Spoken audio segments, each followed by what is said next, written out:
The Sunsets and Shadows podcast has been brought to you today by the good folks at the Kiss on My Collar Collective, KOMC. You can find us on Instagram under KOMC Commander, Comic Collective.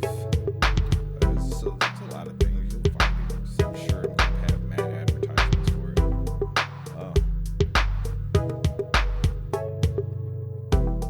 This show's been brought to you because I wanted to start a podcast. This is exactly what I'm doing. Follow your dreams and you can make anything for real. I like to try to motivate, if not just give a bunch of examples on why chasing your dreams is better than not. I'm not sure what we talk about on this show. This is the first episode, so I'm just trying to see where it grows from here. Yeah, let's stop that. I don't know why a metronome was playing for some weird reason. But back to what I was talking about. As I mentioned before, the Sunsets and Shadows podcast is just a project I've been working on, and I'm happy to be able to finally give it to you. I came really close to my deadline and didn't get a lot done, so forgive me if the show doesn't really sound like much right now. But it's something new, and it's something that we're going to grow with together. I don't follow a bunch of trending topics, and I don't like talking about a bunch of stuff that's in the news. I hate controversy, so if that's what you're looking for in this podcast, it might happen, but please don't expect it. What I'm doing is I'm just really wanting to vent. I want to vent, and I'm tired of doing it in front of people that really don't care. So I'm going to create a core fan base of people who actually give a damn. Other than that, let's get into it. I think it's best I guess give you a little bit about myself. Well, I'm 34. I have attempted to make music for the last 15 years of my life. Maybe even a little more than that. Never really got too high up into like any industry, so I really don't know any industry people personally. Met a couple people along the way, did a few shows, made a few songs that I probably will never hear again. But, it's just trials and tribulations of trying to find who you are. I mean, I did countless freestyles and features that just got lost to the sands of time. And I'm not trying to say that to sound defeated or anything like that, because I still make music to this day. I have yet to put it out or to demonstrate my talents to a lot of people in the, masses anyway. But I feel like this show might, bring about a platform for people who are, in a similar boat that I was. That was always looking for not like a handout or not trying to be, given anything, but just somebody to hear your stuff, just stuff like that. That's really where my main focal point when I started this podcast was, because I know what it can do being an unheard musician or lyricist or whatever you want to call it, and then not really having a place to put your music or tell your story, but also just to talk about stuff. You listen to podcasts, and there's no knock to the podcasts that are out there that are really technical or really informative about things, but sometimes you just want to sit in a room and hear people talk. Maybe you do, maybe you don't. If you don't, I'm sure you're not going to want to hear me ramble on for an hour and a half or however long this lasts. I don't even know what the set time for this is going to be. I feel like I'm literally in a room talking to myself, but it's fun to me, and that's why I invested all that I wanted to invest into it, and that's why I'm doing it. I don't want to be like somebody else's podcast, I'll probably end up telling stories or a lot of whatevers, pretty much. That's how I feel like the show is. The show is just a bunch of whatever. Whatever comes up. For the first show, it was really hard to try to come up with something. I'm not going to lie. I'm really not going to lie about that, because I've sat for months and months and months practicing the first episode, trying to do little rehearsals for it. But sometimes you just got to speak from the heart and just have fun doing it. I mean, what is the whole point of all this, right? It's probably what I'm thinking to myself while I'm telling you. And hopefully you're probably thinking the same so I don't seem like a crazy person who made a podcast from scratch and is just literally rambling on about nothing. I mean, we could talk about, hey, let's talk about what's going on in the news, but why? Do you really care what happens in the news? I mean, it doesn't personally affect you, unless it does. If you're like a headliner, then really, if you're in the headlines, it really does affect you. But I'm speaking to the general masses of it. Like, you watch the news and it's depressing, but you watch it constantly. You keep turning into it, and whether it's cable news or whatever they call fake alternative news that you find on the internet, which I personally enjoy. I mean, alternative news, as long as it's like something strange or odd, I can get into it. If it's that, oh, the president did this, the president did, I don't really care.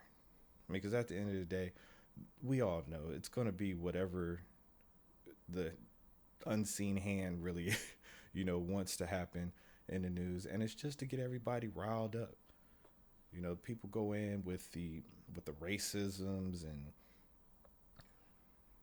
like, when did that happen? When did everything, like, it's always been a problem in America and probably the world, but when did everything became like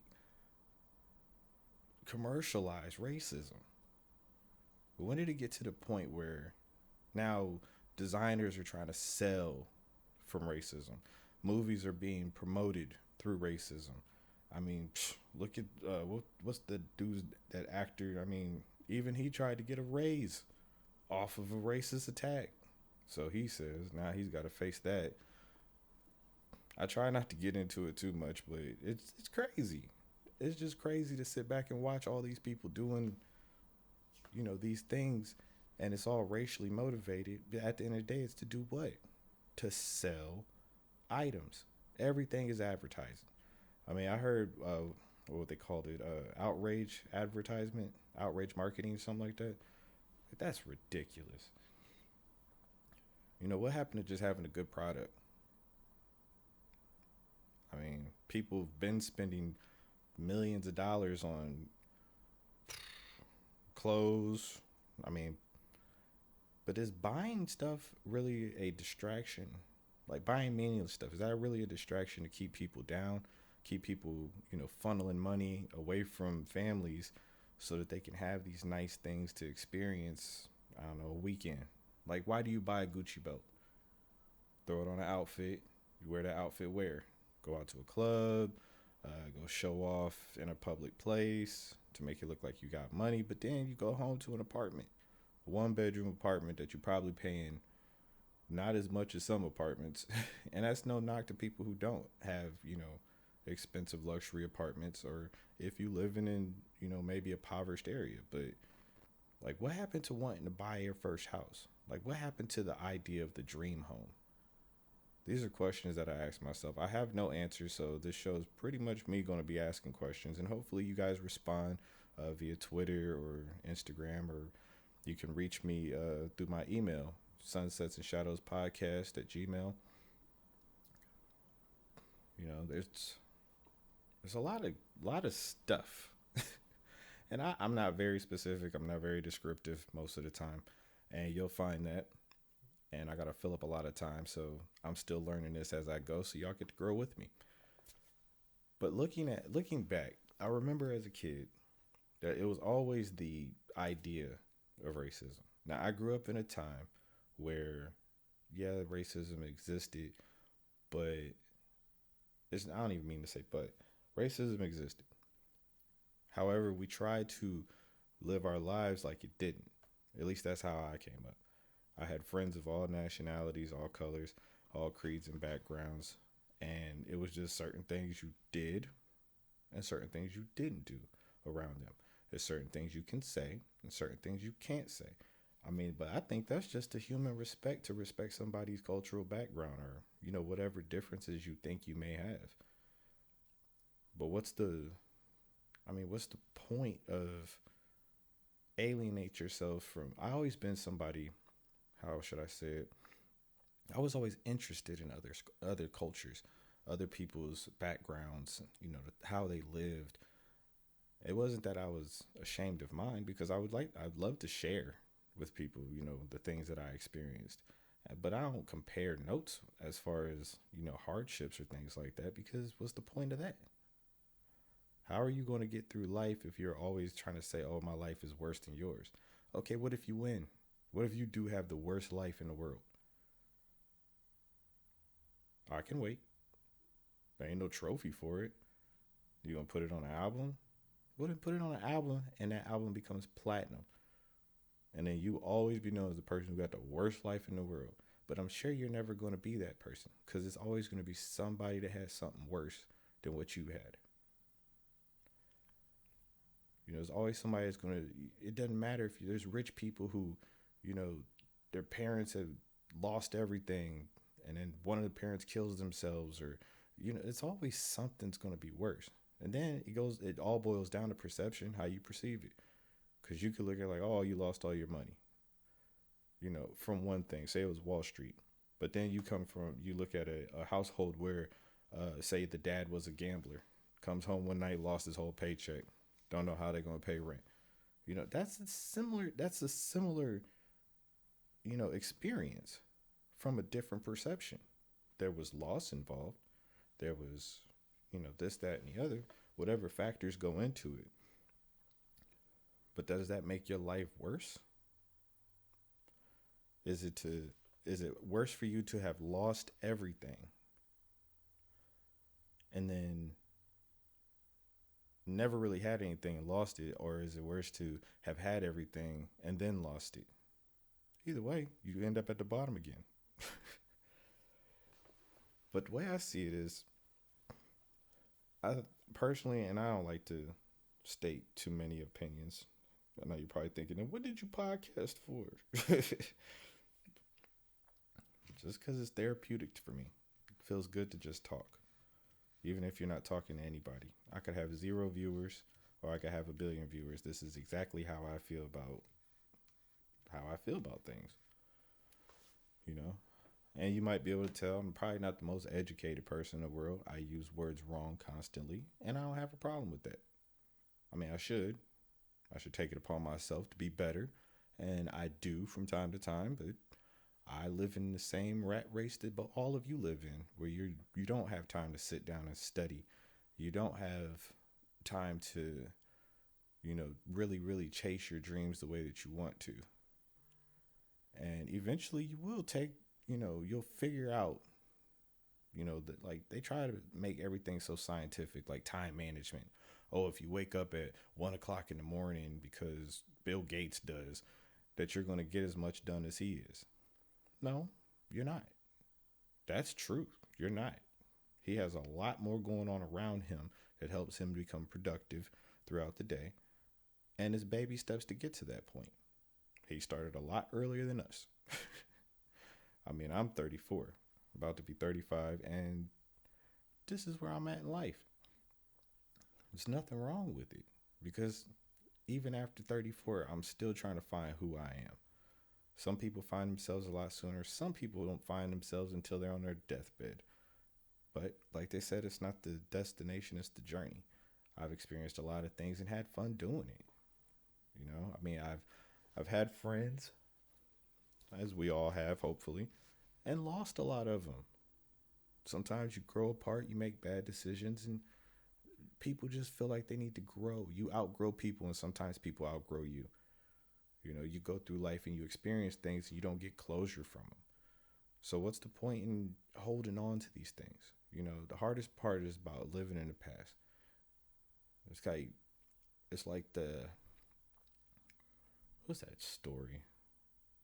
I was raised in, Christian church, and I'm not too really fluent on scriptures, but I always remember this one part from that story where they said Lot's wife looked back and she turned into a pillar of salt. Well, that's how I always felt about the past. You look back at the past, you're going to get salty about it because you're always going to feel like there's things you should have changed, things you should have did differently. And who cares? That's the concept that they don't teach us. Nobody teaches you to stop caring about the past. Yeah, you can spend thousands of dollars in what is it, therapy. You can spend thousands of dollars in therapy to try to help you learn that concept. But the truth of the matter is, it's like keep looking forward and keep trying different things. If you don't like being an engineer and you want to know what it's like to be XYZ, do that. I mean, we all, have our obligations and priorities and responsibilities, but that's the sacrifice of it. I'm not saying sacrifice, feeding your family, but I mean, you have to create that certain wiggle room, if you will, about what you want to do. You have to make time for it, and time management, I guess, does come in handy, but it's more along the lines like, all right, Thursday, you want to do a podcast and you get paid Friday. Wait till Friday, pay your bills, take care of all your business. And then instead of going out, put that, $100 or whatever to the side, buy a microphone, buy $100 laptop, buy a program, download a program. I'm sure they got free ones that you can get on. Most of you have cell phones. Cell phones have voice recorders. Take that voice recorder and just do your podcast. If you want to be if you want to make movies, start writing a script. I talk to so many people all the time and they always tell me all these problems. They tell me their dreams first. And then as soon as, no more than after they take their next breath, the first thing they want to do is hit you with blah, blah, blah, blah, blah, blah, whatever, whatever. I can't do that because of this. I can't do it because of that. I got the kids. Yeah, but you can go on live. That's what I never understand. You can go on live on Facebook. You can go live on Instagram. You can start generating followers doing nothing. But then you look at people, who's that dude, like Kingbot and his, saying the people that he works with. Like these dudes, I think they started with Vines. I'm not too sure. I just remember that's where I started seeing them. They started with Vines, 7 second, and they just mastered the art of, was it like 7, 8 seconds of material, and it skyrocketed from there. And I mean, you see these kids on YouTube, 16-year-olds making millions of dollars a year, and you should, well, I can't do that. Why can't you? They did it. Why don't you want to get out there and try something different? That's what I don't understand. I don't understand why people always want to say, oh, I wish I could do that. Stop wishing. Be your own genie. Be your own genie and start doing what you want to do. I might sound like I'm contradicting myself in a lot of things that I said, but this is just a stream of thought, a stream of consciousness that is just coming out of me. And I feel like some people want to hear it, some people don't. I'm learning how to speak into a microphone as we speak. I mean, I'm all slumped over, but I'm comfortable. This is how I want to talk. This is how I sound. It took me a long time to actually love my voice. And I don't sound like everybody, and I might not be too appealing to everybody, but at the same time, this is how I sound, this is how I talk. Either love it or don't. That's my wife, Morgan, coughing in the background. She's sick with bronchitis. I'm gonna have to learn how to soundproof stuff next. That's gonna be my next mission.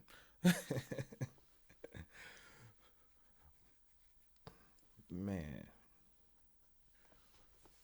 But so I don't have a bunch of dead air in this. I do want to get into more of what, more of asking questions. What is it that makes you happy? Like, do you just want something that pays better? Do you just want something that keeps you, inspired? Like, you want to be an artist, but you can't draw. That's another conflict that people face.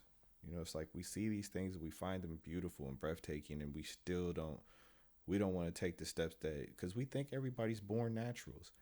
They're not. A lot of people just put in a lot of work. Like when I first started doing music, I was rapping, and that's all I could do.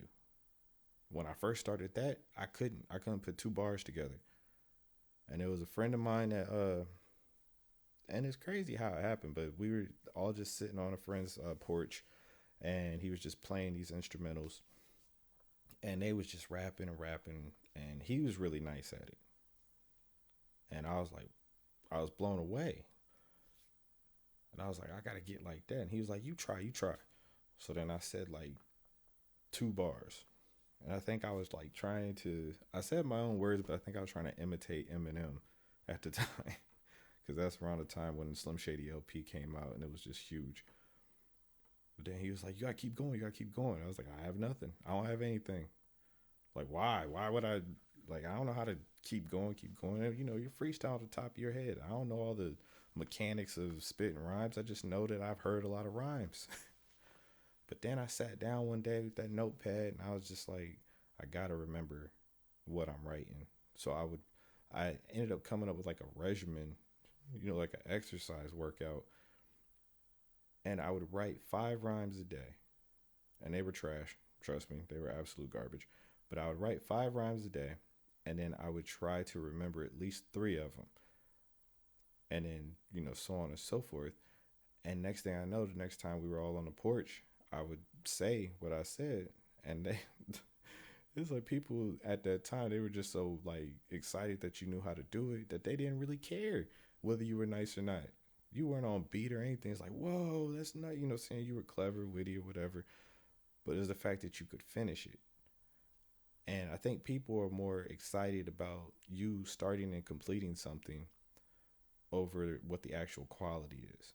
Now, when you start competing, that's when, you know, you get into the quality aspect of it. Because now it's like you go from, like, we'll say the championship to the Champions League. It's like you win a championship, that's one thing. But now, how many championships do you have? That's what they really question. So it's really like that's anything you want to do. You want to draw? You want to be an artist? Start drawing. You know, start looking at how other people do it, understand the mechanics of it. You don't have to go off to some fancy school to learn it. I mean, even with today's, you know, YouTube, I call it YouTube University, anything you want to learn is pretty much on there. Now, the quality of learning on YouTube isn't going to be the same as if you went to a school that's dedicated to that.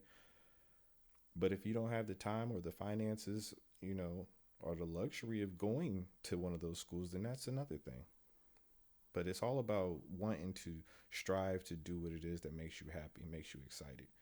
Like my brother personally, is he's an inspiration to me, honestly. Like we don't really talk as much, and it's not like any real beef or anything. We just two grown men with families.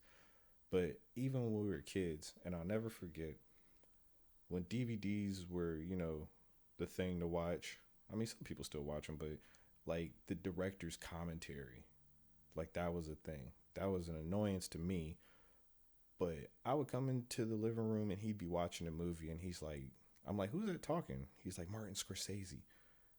Like, you're watching a movie with somebody talking through it? And he would say, yeah, kind of like now. Me talking. So I never understood it. But the whole time, you know, this little 12, 13-year-old kid is watching a movie and learning from Martin Scorsese on, you know, certain camera angles and why you do them and, you know, certain scenes and explaining it. And he's explaining it to me. This is like a 12 or 13-year-old kid at the time, just explaining it. And then when he had about 16, 17 years old, he wrote his first script and he saved his money up and went and bought a video camera.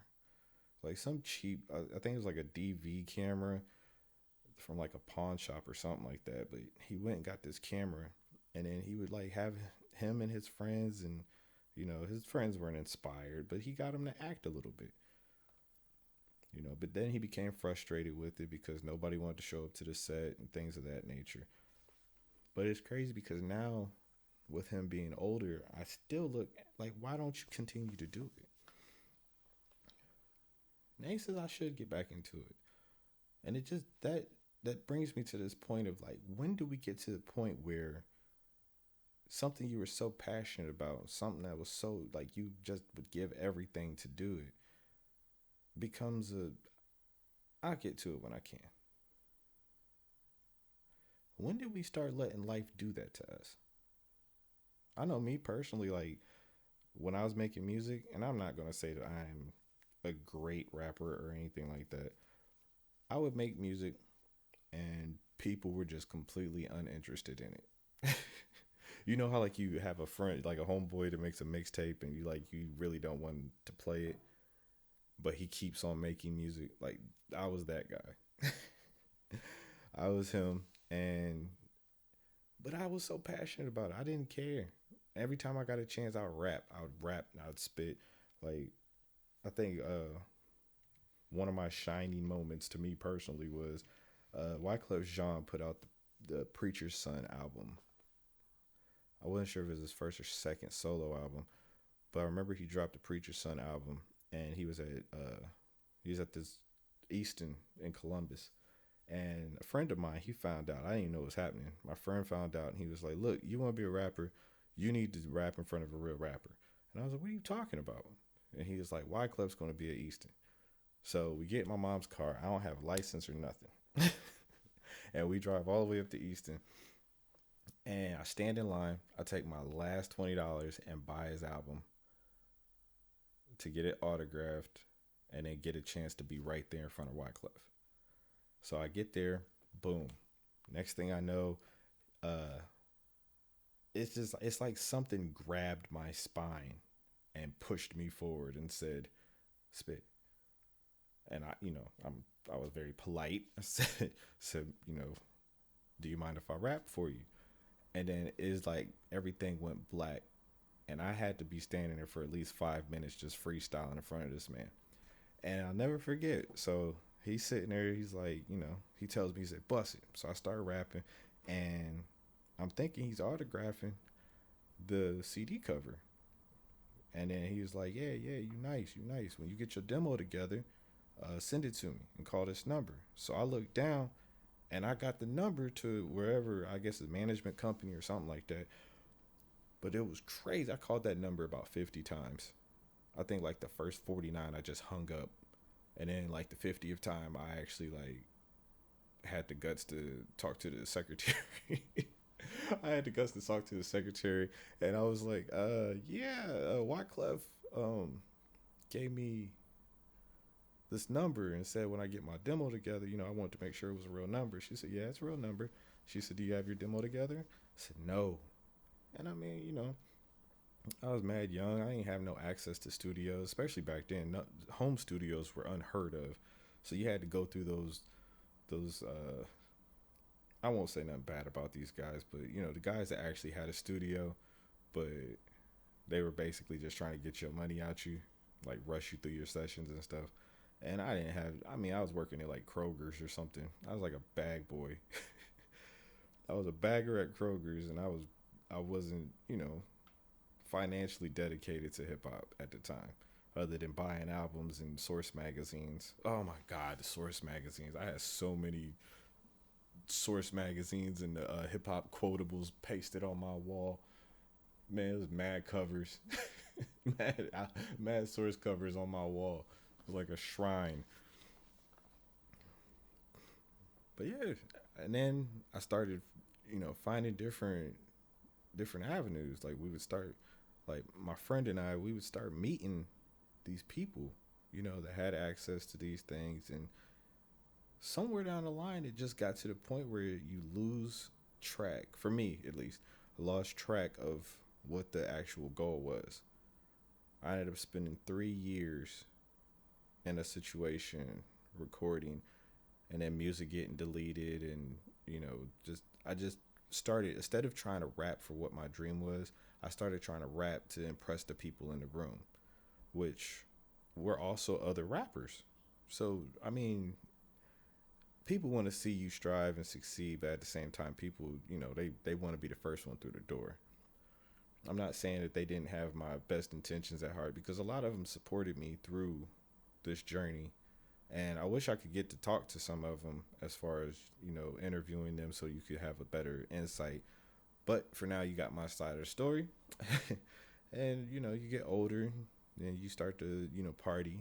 And the party leads to darker places. And then, you start to find your way back out and find your path. And then you maybe have a family. Maybe you find another career path that you want to get into. And for me, that's what it was. I ended up having a son. I was 21, and I had just came back from Canada with DJ Bionic Man. Uh, Pretty known at the time, pretty known DJ out of the Midwest. And we went to Canada for the Carabana Festival, and I'll never forget it. It was weird because I had found myself living that life that I had dreamed of in, watching rap videos and things like that, where I was in the presence of Bentleys and Hummers, and like I was there. But the crazy part about it was I got to see it from the sidelines. And I think that's where it got complacent for me, because I was like, I'm here now. I'm here. But I wasn't the star. I was just in the presence of them. It's weird. We went to the Carabana Festival. I seen J.R. Ryder from Dipset driving. I don't know if they were shooting a promo or what it was, but it was a plum colored Bentley. This, man, is the first time I ever seen something like that in my life. The car was beautiful. And like I seen it, and they were driving by and they were shooting this, and then I remember I had just got off the road. We literally just got off the highway. We're still in our, like clothes that we're riding, and I dove behind the van so I wouldn't be in the shot. It was so funny because my clothes was somewhat dingy. We didn't get a chance to change or anything like that. But I mean, if you look back, and it's not about living in the past, it's just once you start to assess the journey and you start to look at the high points of it, like I did. I got to be around the things that I dreamed of. They just weren't mine. And I think somewhere along the line, I accepted that and felt like, okay, I've had that experience. Now I need to experience something else. And then when you don't have a goal for that experience, for your next experience, you find that void. And that void for me was the party. It was the downside of the party, where you're just sitting on the couch and waiting for the next, get together or the next session, or just sitting in the studio showing off how good you are to people who already see, heard your lyrics 1,000 times, and you just end up getting drunk or smoking or whatever. And then you're just rambling on the same old, and then you find yourself in that time loop. And then time is passing you by, but you're just caught up in the whole, oh, I'm making it sharper. You start creating excuses. I'm getting better each time I do this. I've seen and heard some of the greatest people that nobody's ever going to get to hear. As far as the masses, I mean, I hope those gentlemen, those ladies, I hope they continue their journeys, and I hope they do finally find the limelight one day. But it was, for that moment, it was something that was ours. And it was crazy. Well, I'm only telling you that story because that's kind of how these sessions may go. Because most people see this as a podcast. I see it as a therapy session. And I'm hoping to have more interaction with the audience. In fact, just so y'all don't think that I'm just somebody rambling on about making music, I'm going to play one of my songs, because I don't have any copyrights to anybody else's music to play on my podcast, because I don't know how to get that done. I'm not, how would you say, I'm still starting off.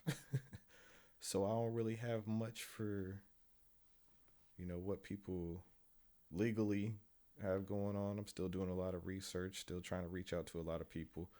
I haven't got too many responses, but I really don't care. I'm just having fun doing this.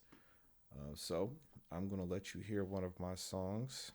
Let me get that queued up real quick.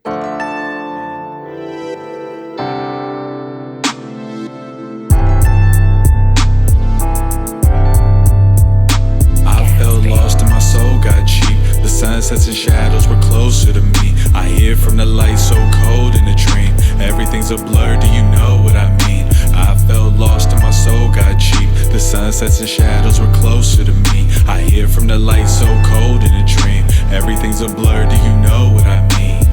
Probably nah, shouldn't get involved. Get it off with the stick of pause, feel the pulse. I think he lost, see the green light hit the frost. Real exhaust, watch the smoke fill, then recourse. What did it cost? How many legs on a caterpillar? Go in a blaze, if you daze, you an average hitter. I'm in a maze trying to grab the picture. Running every which away from the glass of liquor. But it be calling, live a life like I was ballin'. Don't remember the morning, performing. My conversations become annoying. Living in the past for the dead and the forgotten. You ain't gotta be rich, it's poor people in the tropics. Used to say to myself, staring at my pockets, starving like an artist with whelps. You can't knock it. Every action leave a puddle of blood. You can't mop it. Hiding in the darkness just helps. You can't stop. I felt lost and my soul got cheap. The sunsets and shadows were closer to me. I hear from the light so cold in a dream. Everything's a blur. Do you know what I mean? I felt lost and my soul got cheap. The sunsets and shadows were closer to me. I hear from the light so cold in a dream. Everything's a blur. Do you know what I mean? Stained glass pictures and strange elixirs. A welcome, a warmth that came from the figures. Standing in the halls was guided to the lenders. Contract signed, surprise, I'm with the winners. Bottomless drugs and haters couldn't get us. Everlasting buzz too drunk for me to get up. Worship the American God you can't get rid of. You don't understand the mercy I had to give up. I'm not here to console you, I wanna know you. Learn all your buttons so then I can control you. Lost in the life, tossing and turning. You can't sleep at night. Damn, this got dark, it's constantly a fight. No regrets for an unpaid debt. Had to step out the shadows and now we play chess. Salty looking back at the place you made rest, but it also made you. I felt lost and my soul got cheap. The sunsets and shadows were closer to me. I hear from the light so cold in a dream. Everything's a blur, do you know what I mean? I felt lost and my soul got cheap. The sunsets and shadows were closer to me. I hear from the light so cold in a dream. Everything's a blur, do you know what I mean? Staring at the happy people, they so gifted. Dancing in the sun with fun, they so lifted. Times I want to join that crowd, no drifter. My adventure then came from low shifters. While they bang veins of the pains of the coke sniffers. Children of the night, them dope boys was killers. They spoke about the math of man and forefathers. In between bagging up grams and froze nostrils. Pinch and release, took a long drag of the lint from the beast. Then walk off mad on some shit you ain't seen. Them shadows protected me from that grief. I walked into the light but still kept a peace. And every now and then it calls me for a night, showing me that I'm still good in a dog fight. I never turn my back, beat Brandon, still look in the mirror and see. I felt lost and my soul got cheap. The sunsets and shadows were closer to me. I hear from the light so cold in a dream. Everything's a blur, do you know what I mean? I felt lost and my soul got cheap. The sunsets and shadows were closer to me. I hear from the light so cold in a dream. Everything's a blur, do you know what I mean?